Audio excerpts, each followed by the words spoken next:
What's good, Commanders fans? And I hope everybody stays safe in the rain in the DMV. They got a 2-hour delay for schools. Um, just want to give you guys an update on Jaden Daniels. I know it came out yesterday. I did not have a lot of time yesterday, so I do want to get this video out to you guys. And they did give an update on Jaden McCarthy that he basically is going to be ready to play. He's out of concussion protocol, I believe, so he'll be playing tomorrow. I mean, not tomorrow, sorry. Jaden McCarthy is symptom free per Kevin Seifert on ESPN. He says Kevin O'Connell says it should emerge from the concussion protocol, assuming that Jaden McCarthy gets through a full practice on Wednesday. Jaden McCarthy is their expected starter for Sunday's game versus Washington. So whether it's JJ McCarthy or Max Brosmer, I'm pretty darn confident in us winning that game. I get it. The Vikings defense is a good defense. Let me look at their defense real quick. Let me see. Pass yards allowed. Because I know Brian Flores is a darn good defensive coordinator.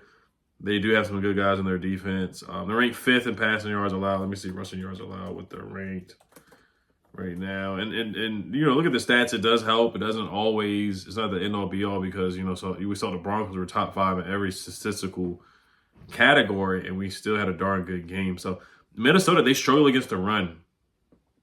I haven't really watched them that much this year. I watched them against the Eagles, and their secondary struggled against A.J. Brown, but I haven't watched them that much. So looking at the Vikings, I didn't know that they struggled against the run. So that's good for us. That's good for Mariota if he plays, or Jaden Daniels, or Chris Rodriguez, Bill, or Jeremy McNichols. Bill is like kind of 3rd on the depth chart right now. Or was he 3rd in carries? But I know that Chris Rodriguez, they just lost to Seattle 26-0. And that's because of Max Brosmer. Max Brosmer is so bad. And then Jaden McCarthy, they probably still would have lost that game anyway, but it probably would have been like 26-10 instead of 26-0. That's how down I am on Jaden McCarthy. I think Jaden McCarthy is just not, a very good quarterback. They gave up 56 rushing yards to Kenneth Walker and 52, to Zach Charbonnet. So, all right, let's get to Jaden Daniels here. So, Jaden Daniels, he has not been cleared yet for contact. So, it was Monday yesterday. Dan Quinn said his evaluation for game action will continue through Friday. So it could end up being a game time decision. We'll see what happens there with Jaden Daniels. I do think whether it's Jayden or Marcus, this is a game that we should win.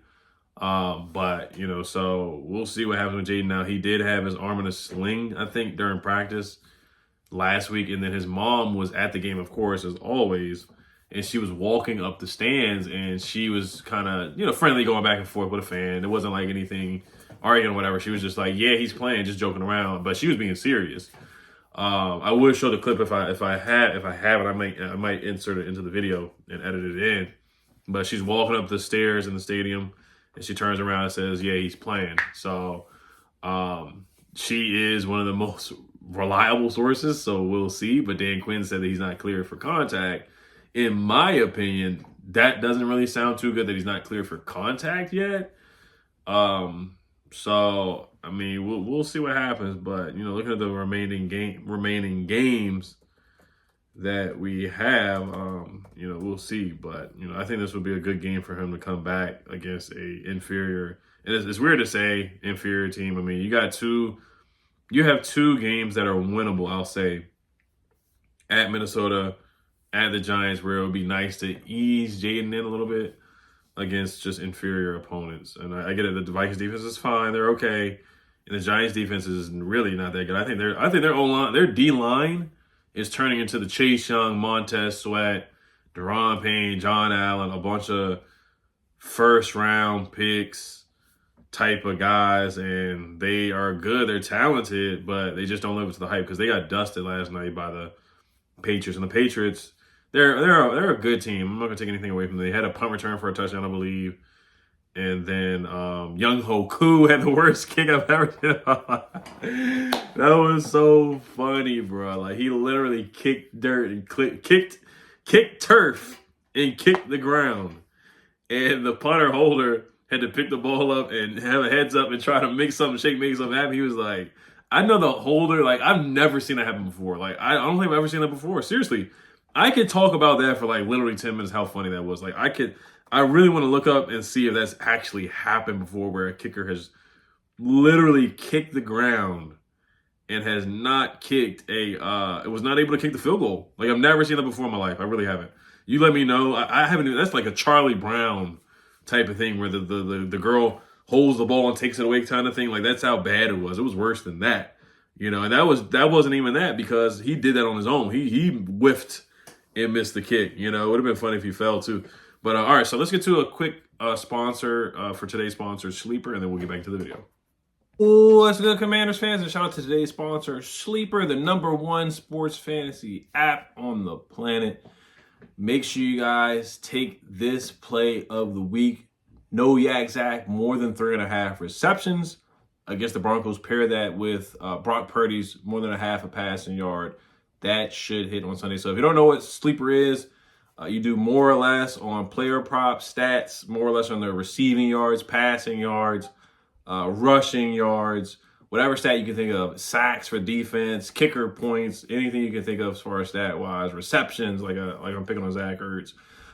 Terms and conditions apply. I'm helping you guys out with a promo code to get 100% deposit match on your first time using the Sleeper app. Promo code Oliver, up to $100, and there's also a $20 free entry using my promo code Oliver for your first time using the Sleeper app. So let's go with no Yak Zach, more than 3.5 receptions. So the thing why I'm taking no Yak Zach against this tough Broncos defense is because with 2 catches on Sunday versus the Broncos, no Yak Zach can pass former Broncos Shannon Sharp for the 5th most receptions by a tight end in NFL history. So he only needs 2 catches to surpass that. Let's give him 2 more to surpass 3.5 receptions on Sleeper. So terms and conditions apply. Click the link down below in the description to use that promo code Oliver to hook you guys up on Sleeper. Let's get back to the video. All right, so we'll move on from the kicker. So basically, I was just looking at the schedule for the future. Jaden Daniels, I don't think he's going to play after the whole clear for contact thing. I don't think he's going to play on Sunday. I think the Giants is more realistic. Noah Brown, we'll see what happens with him. He didn't say anything about Noah Brown. I don't think anybody really got injured last night, which is a good thing. I don't remember anybody getting carted off or limping off or having needed help to get off the field. From my memory, I don't remember. I was at the game, and I don't remember. I know on the Denver side, somebody got hurt and they limped off. So yeah, let's do studs and duds here. So this is actually a studs and duds. We've been doing duds and duds for the last 5-6 weeks. The Seahawks game was duds and duds. The Lions game was duds and duds. The Cowboys game was duds and duds. Who else? Lions, Cowboys, Chiefs, duds and duds. So for the most part, you guys get the point. So we've been doing a bunch of duds and duds. It's about time we do some studs and duds. So I thought Marcus Mariota, I throw him in the stud category. I thought he played well. I do have some PFF numbers here to take a look at. So Marcus Mariota, he graded out with a 62.7. I thought he played well. He had his bad moments with a terrible interception. He had a 62.7 probably because of the terrible interception. Laramie Tunzel, 75.4. The whole offensive line did a great job. Josh Connerly, 76.9. He's playing really, really, really good football right now. The last couple games, he's done a good job. Now, he had a terrible hold. It took back the penalty, but it didn't really matter after that because we threw the ball down the field right to Debo on the next play. That was a heck of a play call by Cliff, and that was a heck of a catch by Debo, heck of a throw by Marcus Mariota as well. Josh Connerly, his run block grade was a 73.4. He had 1 penalty, and then a 76.4 pass block, 76.9 pass blocking grade, 76.9 overall grade, which is really, really good. Last game we played the Dolphins, he had a 74.3 and a 77.6 run block grade and a 63.5. His run block grade is really, really going up too with a 76.8. In the game before the Dolphins, we played, who did we play before the Dolphins? Was it the Lions game? He had a 76.8 run blocking grade in that game and a 63.0 overall and a 65.3 pass block grade. So the last 4 games, he's played really, really, really well, man. He's done a heck of a job. He went from a 39.1 PFF grade to a 56.5 in the 8th game to a 67.3 to a 63.0 to a 74.3 to a 76.9. Each game, he has gradually improved. So this is awesome, man. I'm really happy to see that because I gave him a hard time too. I was ready to bench him for Andrew Wiley after that Packers game, like they benched Brandon Coleman, because if you're gonna, put our franchise quarterback in jeopardy and get him hurt or allow pressures that force him to run and get injured, it's like, hey, we just don't have time for that if we're in super at that point. Even after the Packers lost, I was still in the mindset of last year where we were in playoff contention or a playoff team or a Super Bowl contender. like the whole world thought, the majority of everybody thought we were going to be at least playoff contenders this year before the season started, or at least 2 games into the season. Even after that Packers loss, people were like, okay, the Commanders are still in the Raiders game. We blew out the Raiders the next game. So in the Chargers game, even after the Chargers game, we were still, like considered legitimate playoff contenders, or yes, playoff contenders. All right, let's see here. Studs real quick. Let me hurry this up because I know this is how the video can go. Sam Cosmi, 91.4. He was great the whole line. Great to have Terry back, 78.5. Jeremy McNichols, we know what he does on third down, 70.6. Colson Yankoff, 67.7. 67.6. He's just better than Ben Sinnott. It is what it is, man. You can't really focus on the second round pick billing. And yes, Ben Sinnott doesn't get a lot of chances or opportunities, but it's what the coaching staff sees, man. Like, they're not calling anything for him. They're calling stuff for Colson Yankoff right now. And he made a good opportunity, made a good catch. And he's more athletic. He just looks more athletic, honestly, than Ben Sinnott. Chris Rodriguez, 66.9. He's RB1 right now. I thought he played well. He had some good runs, some good moments, some tough runs. He made some guys miss in the phone booth as well on one play. So that was really good to see from him. Tyler Biadasz, 66.1. Another good offensive lineman. Deebo Samuel, 64.6. Noyak Zach, 63.7. He had 2 drops, but he did have 10 catches for 106 yards. Bill, 63.2. Way to hang on to the ball, Bill, and not fumble. Traylon Burks with the heck of a catch, with the catch of the year, 62.4. PFF grade. Chris Paul, not so great, 57.8, but even Chris Paul played well. The whole O-line was really, really good. Defensively, Jordan McGee was the best rated player, 79.7. He needs more snaps. John Jones, 70.2.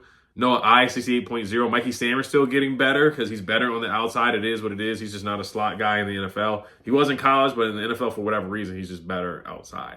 62.0. TJ M, the rugby player that nobody remember who he was, 59.1, or who he was. 59.1 PFF grade. Deron Payne, 57.4.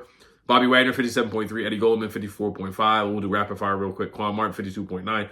Von Miller, 52.1. Frankie Luba, 51.3. He had a sack. His presence was felt. Preston Smith, 49.5. He needs to retire. Jeremy Reeves, 47.7. All-Pro Revo. Johnny Newton, 47.6.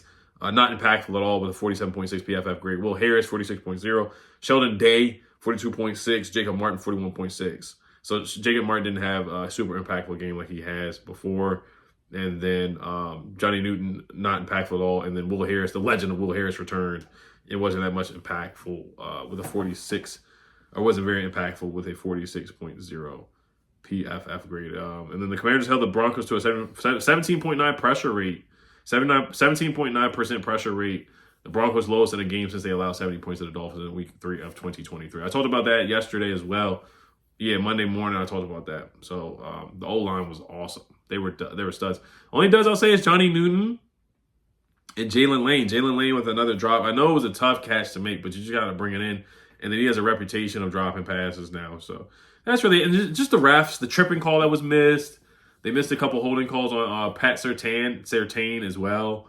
And trying to think what else.